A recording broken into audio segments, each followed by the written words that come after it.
Hi, and welcome. You're listening to the X22 Report. My name is Dave, and this is episode 621. And today's date is March 20th, 2015. And the title of this episode is The Countdown Begins to the Next False Flag to Pass the Authorization for War. Let's get right into the economic collapse news. Now, we understand that there's austerity happening throughout Europe. And we see Greece is hit very hard, Cyprus, Spain, Italy. And we see there's protests all around Europe saying, you know what, enough is enough. We've had enough with austerity. But we really don't understand how unbalanced and how bad it is for the people in these countries. And if we look at Greece as an example, we see that the austerity has really hit the poorest households in the country. Most of those people lost about 86% of their income, while the richest in the country only lost about 17 to 20%. The tax burden on the poor increased by 337%, while the burden on the upper income only increased by 9%. So it's very unbalanced. The nominal gross income of Greek households decreased by almost a quarter in only 4 years. The wages cut caused nearly half of the decline. The net income fell further by almost 9%. Because the tax burden was significantly increased, while all social classes suffered income losses due to the cuts. Tax increases and the economic crisis particularly strong affected were households of lower and middle income. This was due to sharp increases in unemployment and tax increases. Unemployment surged from 7.3% in the second quarter of 2008 to 26.6% in the second quarter of 2014. So I don't think when people hear this, they're getting this type of picture, because you have to remember, before the IMF came in, the central bankers, and started giving or loaning the money to Greece and putting them further into debt, we see their unemployment wasn't that bad. And as soon as they started this, it got worse and worse until we hit 26.6%. Among the youth, ages 15 to 24, unemployment is an average of about 44%. We see the early retirement in private sector increased by 14%. Early retirement in the public sector increased by 48%. Since the beginning of the austerity, direct taxes increased by nearly 53%, while indirect taxes increased by 22%. Basically, the middle class, the lower class, they all suffered quite a bit, and they are still suffering. It is not getting better. And the new government, I hope, will change this. This is why they were elected into power, and I'm hoping that they will eventually say, you know what, no more debt, no more austerity. We're seeing they're heading down that path by passing a couple of laws, but they also are dipping into the people's money. So we're going to have to watch the situation, and we can see that the EU is now calculating for a Greek exit, and it's starting to look like this is the direction they will be heading. Now, here in the United States, we see that more companies are laying off. We see Sharp Corporation. They're laying off about 6,000 people worldwide. Norwegian Cruise Lines. They're laying off 200 people. GlaxoSmithKline laying off 150 people in Pennsylvania. The Pantry, they are beginning layoffs, laying off about 250 people. And as we go through this whole entire year, we will see additional layoffs. We'll see more retail stores close, because as we know, the time where the retail stores expect to make a lot of their money is the holiday season, and it was a bust. Now, going throughout the rest of this year, it's going to be very difficult for these stores to survive, especially going through the summer. This is their worst time period, and it's most likely going to hit them very, very hard, and we might see additional stores closing. Now, in the real estate market, we understand that mortgage applications are declining, refinance applications are declining, and the real estate industry, the prices are starting to come down. Houses are getting harder and harder to sell. They're on the market longer and longer, and people are continually reducing the prices. Even though we're coming into the spring and into the summer, even though the government has implemented all these new programs to get the people in there, it looks like the housing market is not recovering at all. And we're starting to see financial firms like Black Knight. They're saying that both new and repeat foreclosures, they have hit a 12-month high during the first month of the year. More troubling is the trend in repeat foreclosures, which accounted for only 15% of total foreclosures during the crisis, but now make up a startling 51%. Zillow is even out there, and they put out a new report.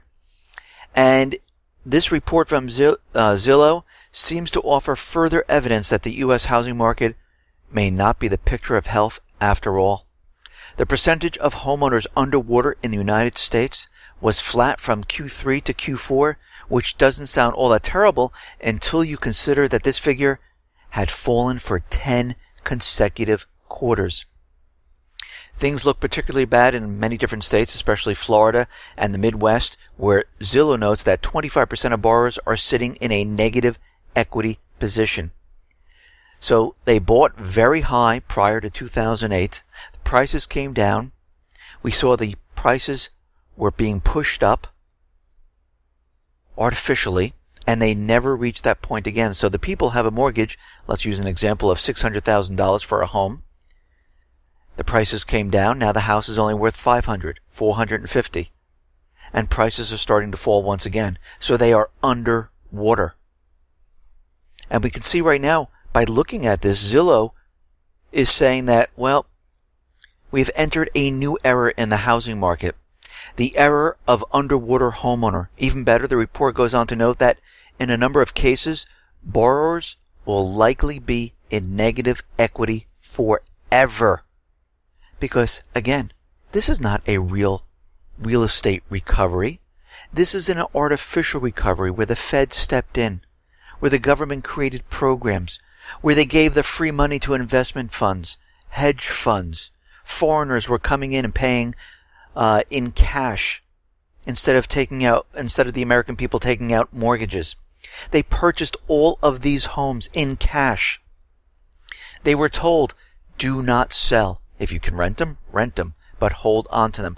Banks were told, listen, do not put the foreclosed homes on the market. Let the people stay in there. And this drove prices up because they're saying, oh, look, there's a shortage of homes. And prices went up. Now people are starting to realize the Americans are tapped out. There's no Americans out there that can actually go out and start purchasing all of these homes. This is why they were laying off mortgage employees in the main banks, in mortgage companies, because the mortgages, the people coming in to get them, was drying up. So they don't need the people if it's all drying up. And we can see right now that, yeah, the situation is getting worse and worse as time goes on. People are completely underwater. Foreclosures are ticking up. And there's no new Americans coming in buying these homes. I went around and I looked around using Zillow. And what did I see? Well, I saw in the East, I saw it in the South, I saw it in the Midwest and out West that houses are staying on the market longer and longer, and I see they're dropping the prices. Some houses are on the market 150 days, and they're beautiful houses. It's not there's something wrong with them. They're very nice, but the prices are too high. People cannot afford these homes. Because we have to remember, back during the time of 2008, 2009, there were a lot of foreclosures, there were a lot of short sales, people got their credit ruined, people got laid off, and they never recovered. They lost their wealth. And the only thing they could find were part-time jobs. And we can see we are a part-time nation at this point. And we realize that the U.S. government central bankers, they're getting ready for bail-ins. They've put forth the bail-in documents, which the United States, UK does have, Europe has it, New Zealand has it, Switzerland, Canada, and many other nations. They are all ready. Cyprus, the test went well. And we can see that when they implement bail-ins, they put capital controls in. And we're starting to see the first rollout of some form of capital control. Earlier this week, a senior official from the Justice Department spoke to a group of bankers about the need for them to rat out their customers to the police. And you're probably scratching your head. Well, why would they do this? What would be the reason for them to do this? Well, what a lot of people don't realize is that the banks are already unpaid government spies. Federal regulation in the land of the free require banks to file suspicious activity reports, or SARs, on their customers. And it's not optional. Banks have a minimum quota of SARs they need to fill out and submit to the federal government. But now the Justice Department is saying that SARs aren't enough. Now, whenever a bank thinks that someone is suspect or suspicious, they want them to pick up the phone and call the cops. They're encouraging those institutions to consider whether to take more action, specifically alert law enforcement authorities about the problem, who may be able to seize the funds, initiate an investigation, or take other proactive steps. So what exactly constitutes someone being a suspect or their suspicious activity? Well, basically anything. According to the Handbook for the Federal Financial Institution Examination Council, banks are required to file a SAR with respect to transactions conducted or attempted by, at, or through the bank of people taking out $5,000 or more. So if you decide to go to the bank, you will be basically written down in a SAR that you've taken out $5,000 or more. They're keeping track of this. And we can see this is a first form of capital controls because they're going to stop those people who are trying to take this money out. We've heard of cases where people have gone into the bank and say they wanted to take out $10,000, $15,000, and they were asking them, well, why do you need this money? What are you going to use it for? Well, basically, it's none of their business. But we can see right now they want the money to stay in the bank. They do not want it out there because when the bail-ins come, they need that money inside of the banks. And we can see this is a first form of capital controls. Is it behind the scenes? Yes, it is right now. A lot of people don't realize this. A lot of people don't have $5,000, but those people who are going to the bank and trying to take out $10,000, $15,000, $20,000 for something, they might run into a problem. And they might have to explain why they are doing this. Now we can see that the United States has been trying to convince the allies not to go with the Chinese-led development bank. The U.S. government is putting pressure on them, but it looks like the allies are saying, you know something? We're a little bit nervous right now. The dollar is collapsing, and we want to protect ourselves. We even see Japan at this point saying, you know something? We might join up with the development bank also. We might go ahead and do this. Japanese Finance Minister Taro Aso said Tokyo could consider joining the China-led bank if it could guarantee a credible mechanism for providing loans. Make no mistake, there'll still be plenty of officials in Japan who will stick to the script and fight the proposal, but the fact that the country is openly considering joining the Chinese Development Bank seems like they're going against the United States. They're going off the script. And we can see as this continues, more and more of these countries are moving away from the United States. The United States is losing control over its allies. I wouldn't be surprised if all of a sudden there was terror in the country to make them come back to the United States, saying, you see, we need to stick together. We can't go off to China. We can't go off to Russia. We can't make deals with any of these people. We need to stick together.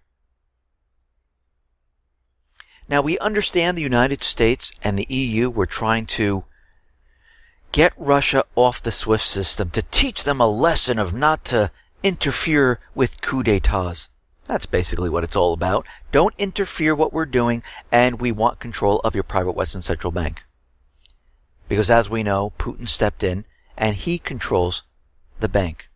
Now, it is still private, and it seems like he's trying to stop that also, where he doesn't want the central bank to be private anymore. He wants to nationalize it, and the government will control it.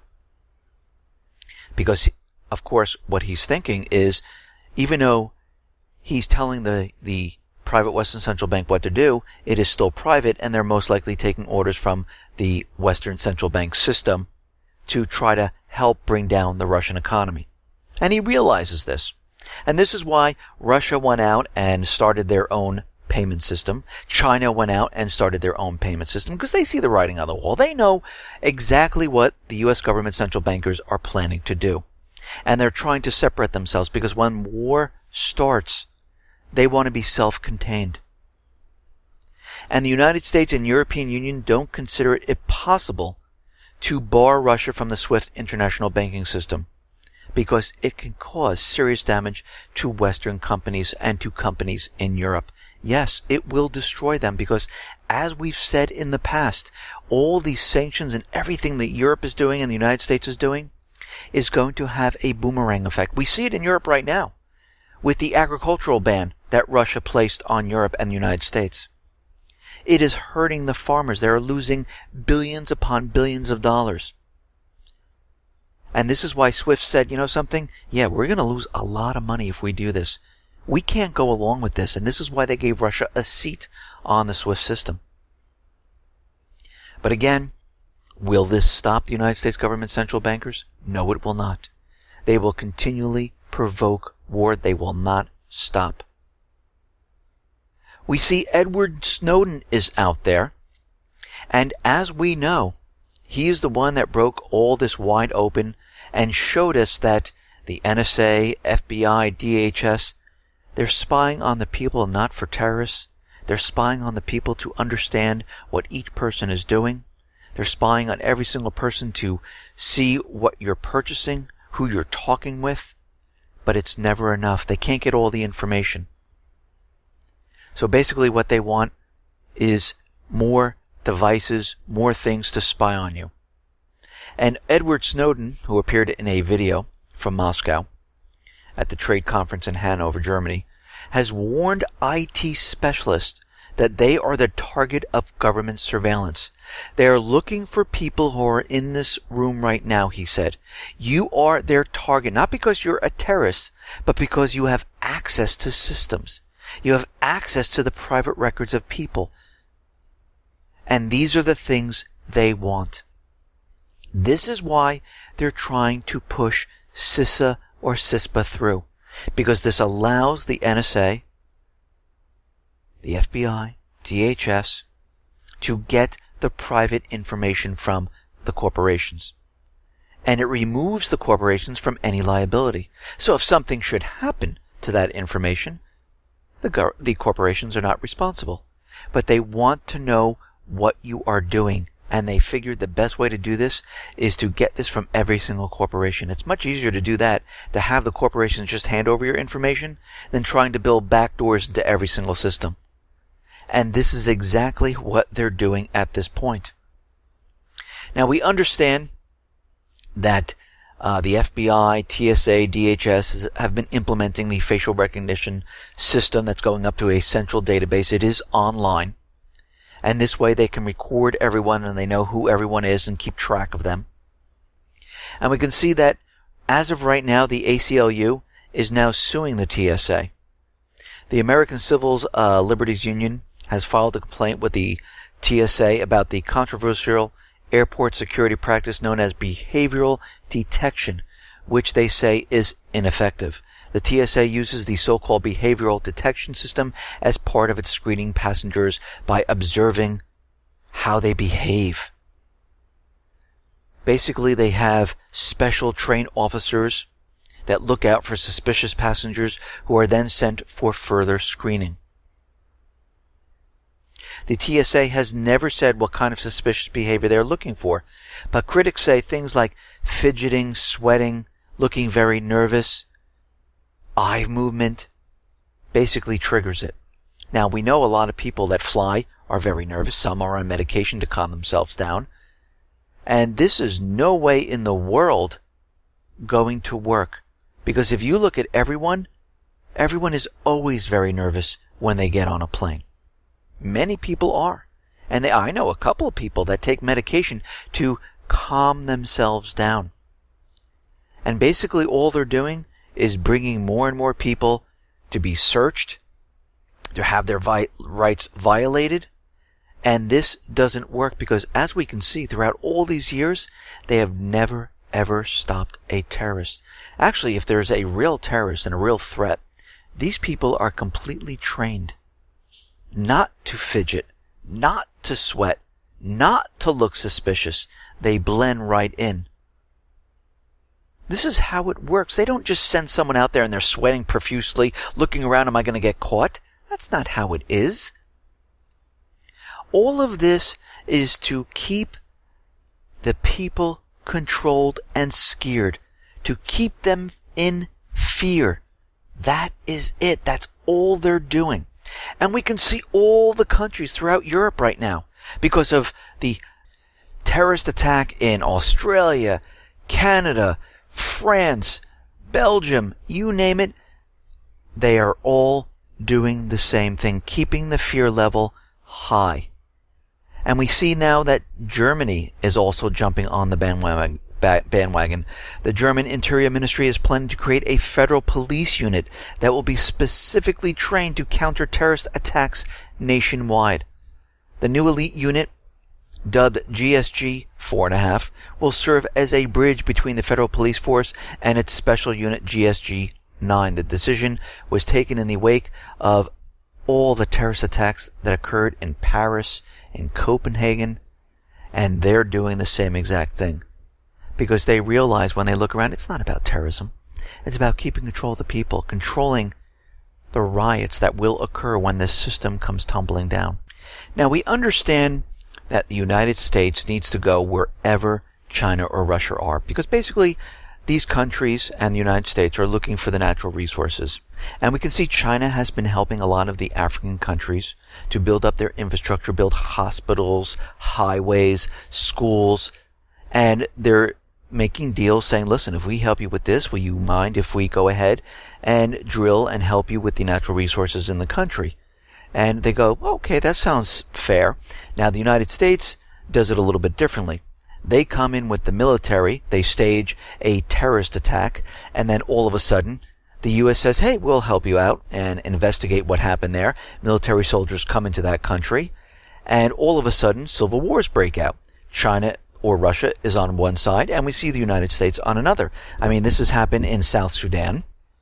We see that South Sudan, China supports, and North Sudan, the United States supports. And basically what's happening is both sides are fighting.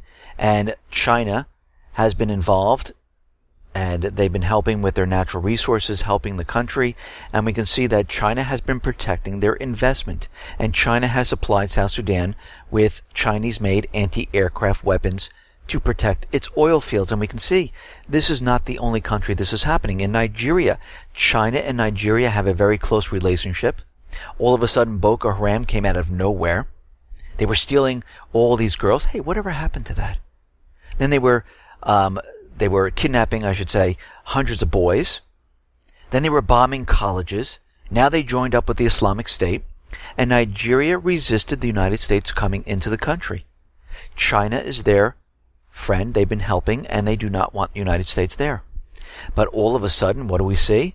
We see now the terrorist group Boko Haram is part of the Islamic State, and the authorization of war that is pending in the Congress allows the United States to go wherever the Islamic State is, or any terrorist group. So we can see this was done on purpose. And China right now is in many different African countries, and the United States is bringing in military help to these countries to figure out why there is terrorism in the country. Look at Tunisia. The United States, as soon as it happened, we will help out and send troops into the area, CIA, FBI, and military operations to help in this area. And this is the same scenario they use in every single country. Now, out in Venezuela, we do understand that the United States is continually trying to get into this country because they have a lot of oil. They're not using the U.S. dollar. And they would love to get into Venezuela, set up a central bank, and use the dollar with their natural resources, basically sell their oil using the dollar. And this will prop up the system for a little while longer, because every country then will have to keep the dollar in reserves. And we can see that Venezuela is very closely related to China and Russia. And we can see right now this is another reason why the United States government central bankers would like to get into this country.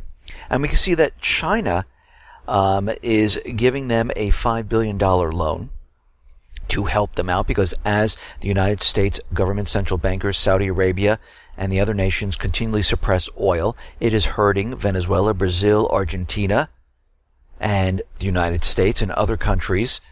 And what they're doing here is they're trying to bring them down economically and have the people rise up in a color revolution saying, we've had enough, this government's not working, and we need a new government. And of course, the United States will have someone right away to go in as the puppet government and take over the entire country. And we can see that China is continually giving loans to Venezuela to keep them afloat.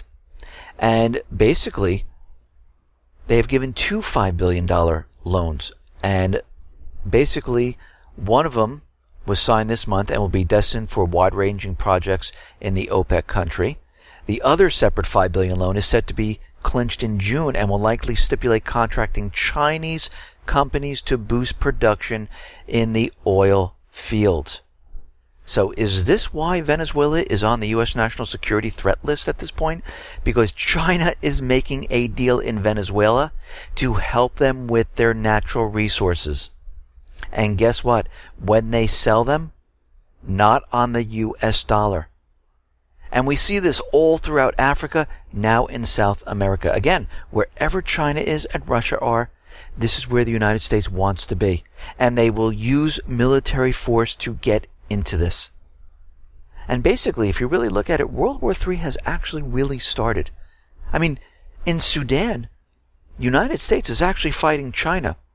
Yes, it's the Sudanese people and they're fighting, but who's backing both sides? This has already begun. We just haven't had that big explosion where people say, yes, we're in World War III. But in reality, we are fighting Russia. The United States on one side of in Ukraine, and they're saying Russia is on the other side of Ukraine. And this is happening all over the place.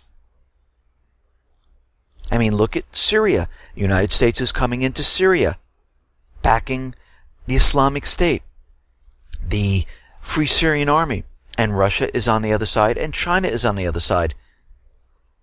And they're fighting for the government of Syria. So it has already begun. Now the EU and, as we know, the United States, they're going to try to fight the propaganda coming out of Russia. So right now the European Union plans to develop the EU narrative through key messages, articles, op-eds, fact sheets, infographics, including material in the Russian language to fight all this propaganda coming out of Russia. Because everything out of them is a complete lie and everything from us is the truth. Well, we know that's not true. The European Union is set to launch a first operation in a new propaganda war with Russia within days. The United States is doing the same thing. They've gotten more funding to do this because they are losing the battle. Now we see out in Ukraine has just made another payment to Russia, about $15 million. This will allow them to go another 7 days of receiving the gas. And we can see they know at this point, if they do not pay, the gas will be shut off. And this is why they're continually paying. Where are they getting the money? The IMF, the EU, and the United States government central bankers. They're continually putting them further and further into debt to keep the country afloat.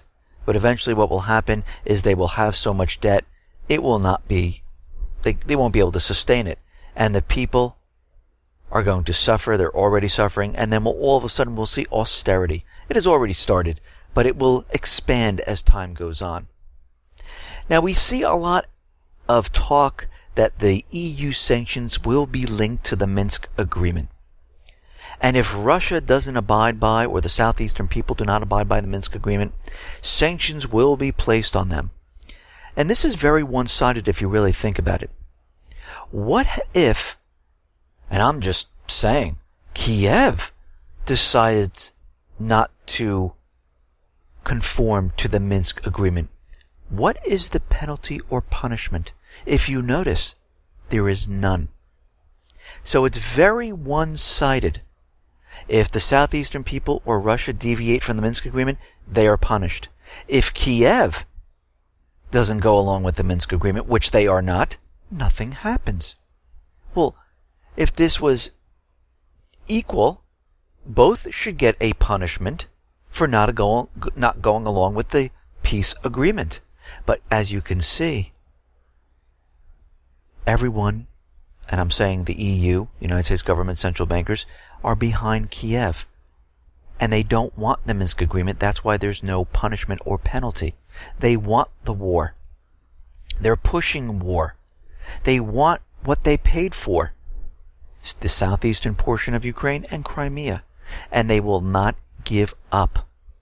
And they're hoping, at least the United States government central bankers, they are hoping that this leads to World War III. If they can get Russia involved, it will. And they're hoping because this will cover up the entire economic collapse. Will it stop it? No. But they'll be able to blame it on another country or group, depending on how this works out. And this is why they're continually pushing. Now, Ukraine's parliament has passed a new law allowing its intelligence units to carry out military operations in eastern Ukraine.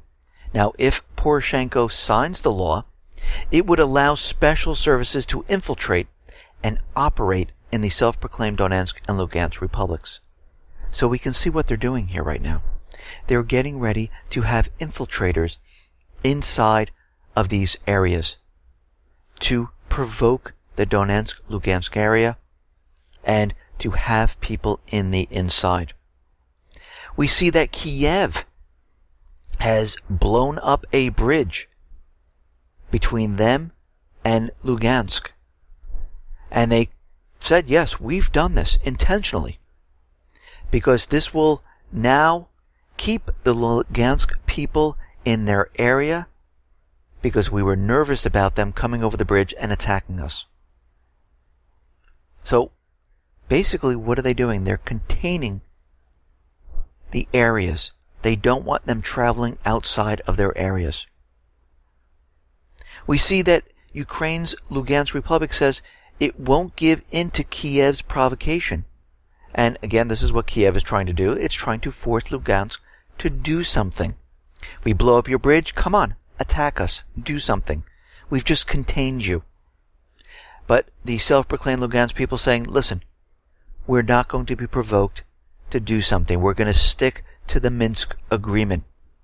We see the U.S. right now is training 750 Ukrainian troops. The training is back on. We see the UK is in Ukraine training the military people.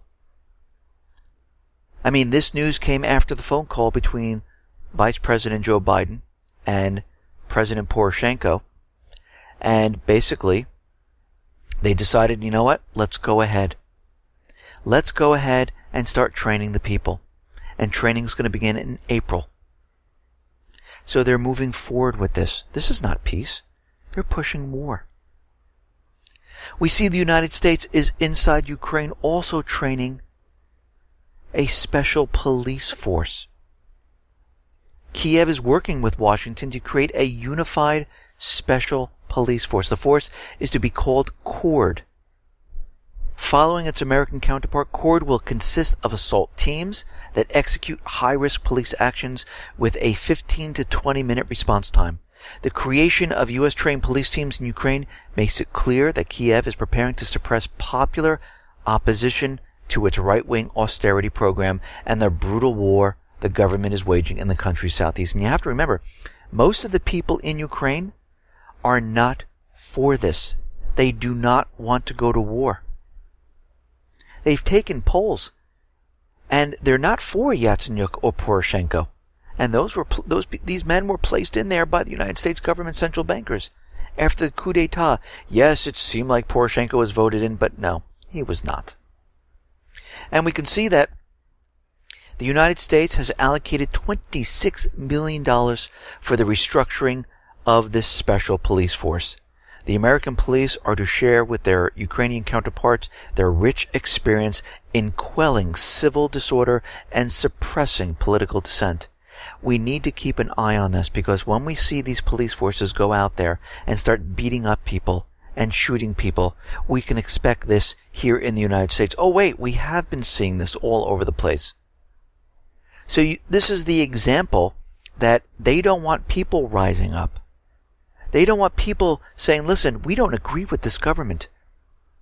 We are suffering here.